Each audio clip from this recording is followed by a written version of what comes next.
Aujourd'hui, s'acheter un smartphone, eh bien tout le monde n'a pas un budget de premium pour mettre plus de 1000 €. Le gros du marché se situe autour des 500 € et avec Sylvain, on a une bonne idée pour vous. Acheter un smartphone de 500 €, ça peut être très intéressant. Il y a de super offres, c'est notre match du jour.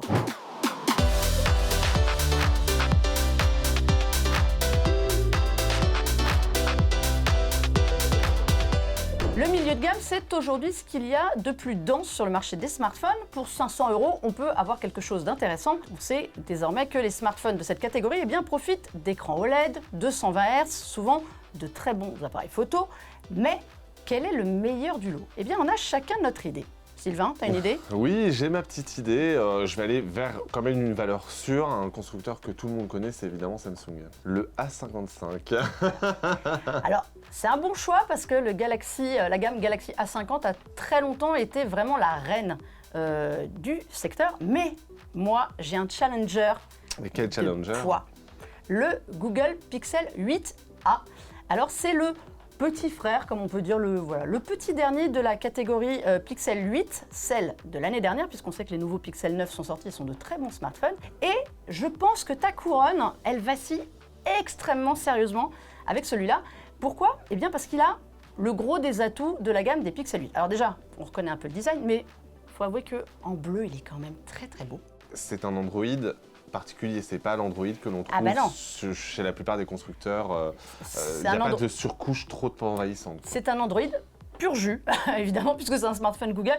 Après voilà, sur le design, il est plutôt joli, il tient bien en main. Il a un écran de 6,1 pouces OLED qui monte en effet jusqu'à 120 Hz. Qui dit mieux? Jusqu'à 120 Hz ou il fait du 1-120? Il fait du 60-120. Oui, voilà, Voilà. C'est aussi le cas de Samsung Galaxy A55 qui lui aussi propose en fait un taux de rafraîchissement jusqu'à 120 Hz. L'intérêt en fait du Samsung et des smartphones Samsung d'une manière générale, c'est que qu'importe le prix, on va être certain de ce que l'on achète. C'est-à-dire que l'expérience Samsung, elle est globalement toujours satisfaisante.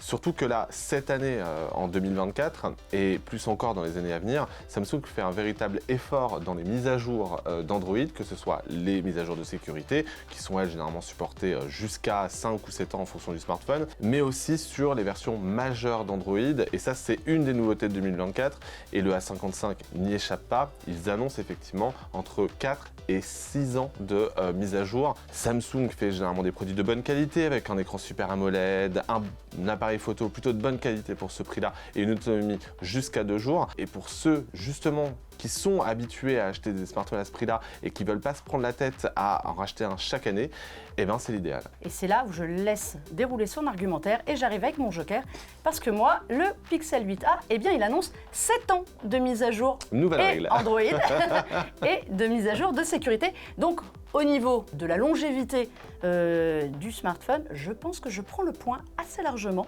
là-dessus. Alors, je te l'accorde, mais il y a une chose qui est intéressante aussi sur la gamme des A, A15, A55, etc., c'est que Samsung fait un effort sur la réparabilité des produits. Et je trouve que c'est intéressant parce que même si on s'adresse peut-être à un public où vous n'êtes pas habitué à réparer votre smartphone vous-même, les smartphones Samsung sont quand même plus faciles que d'autres marques à réparer, notamment sur cette fameuse gamme. Je pense par exemple au remplacement de la batterie, etc. C'est des choses qui sont loin d'être inaccessibles via par exemple des tutoriels dispo sur iFixit ou ce genre de choses. Et Samsung a fait un effort. C'est moins le cas sur les S24 par exemple, mais sur les A15, A55, on a quand même un taux de réparabilité un peu plus grand public. Mon Pixel 8a, au-delà de la longévité, eh bien, c'est sur les performances. Parce que, eh bien, qui dit Pixel 8a dit petit frère des grands. Et là-dessus, eh bien, lui, à la différence des Galaxy S par rapport au Galaxy A, récupère la même puce, le Tensor G3. Et donc ça veut dire que les performances des modèles très haut de gamme de Google, donc beaucoup plus chers, eh bien, atterrissent aussi sur le Pixel 8a qui va pouvoir faire la même chose. Ça veut dire notamment évidemment gérer tout le package intelligence artificielle, la transcription, la traduction, les appels, tout ce dont on vous parle sur Tech & Co depuis des mois la retouche photo, mais en tout cas au niveau des performances et des possibilités, eh bien pas du tout amoindri par rapport au haut de gamme. Eh bien moi je te répondrai que finalement l'intelligence artificielle, à quoi ça sert? Et justement la S55 vous permet de ne pas l'utiliser en n'étant pas disponible.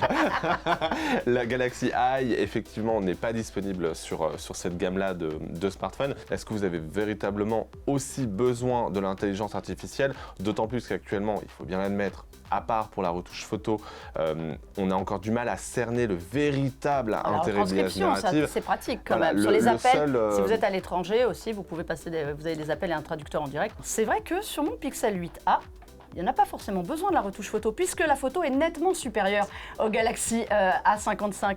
Donc évidemment, ça pourrait ne pas servir, mais elle y sera quand même. Et pourtant, l'appareil photo, il est excellent. Il se rapproche lui aussi de ce qui est fait sur le haut de gamme parce que pas de concession chez Google non plus sur l'appareil photo. Donc on a 2 capteurs, dont un capteur principal de 64 mégapixels. Et en plus, le travail de l'algorithme, vous allez être particulièrement beau. C'est vrai que l'IA ne servira à rien. Mais alors que chez toi, ça aurait pu servir. C'est vrai que ça aurait pu servir, notamment quand on voit certaines des photos que je prends. De effectivement, de nuit. Il y a aussi un prix qui est quand même relativement contenu. C'est régulièrement en promotion, ma chère Melinda, beaucoup plus que effectivement les pixels de Google. Il y a aussi cette chose à prendre en compte. Donc oui, effectivement, vous aurez moins de choses, des performances un petit peu moins bonnes sur le Samsung, mais ça reste un très bon smartphone de milieu de gamme. Il y a un argument que je te laisse, c'est sur l'autonomie. C'est vrai. Il faut avouer qu'il y a une avancée sur le Galaxy A55. On est à quasiment 2 jours d'autonomie, voilà. ce qui est quand même... un peu plus d'un jour, presque un jour et demi sur un Pixel. Voilà, ce n'est pas encore le point fort du 8A, mais c'est largement dans la partie haute des moyennes de smartphones. Mais moi, je suis Wi-Fi 6E déjà. C'est vrai qu'il faut se contenter du Wi-Fi 6 voilà. avec le Ça, c'est A55. quand même pas mal. Pourquoi je vous conseille de choisir le Pixel 8A? Parce que les Pixel 8 et 8 Pro sont plus chers, le Pixel 9 encore plus, n'en parlons pas. Et là, vous avez l'essentiel, un design qui est sympa, de la très très bonne qualité photo, des performances.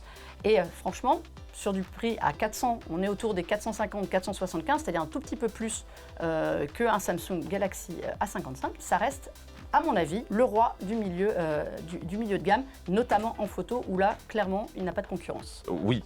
Effectivement, je dois bien admettre que le Pixel 8a est de meilleure qualité. Pour autant, effectivement, moi, mon argument, au-delà du fait que on est en terrain connu avec Samsung et qu'on sait que le suivi logiciel sera au rendez-vous, on va avoir en fait entre ses mains un smartphone qui sera durable, notamment au niveau de sa batterie. Voilà, l'autonomie est quand même importante. Et surtout, vous aurez un design qui sera passe-partout et régulièrement en promotion, donc probablement bien moins cher que le Pixel 8a. Maintenant, c'est à vous de faire votre décision. Et puis, si vous posez d'autres questions sur les smartphones, vous pouvez retrouver de très nombreux tests sur le site Tech & Co. N'hésitez pas à aller y faire un tour. Et puis nous, on vous dit rendez-vous très très vite pour d'autres matchs.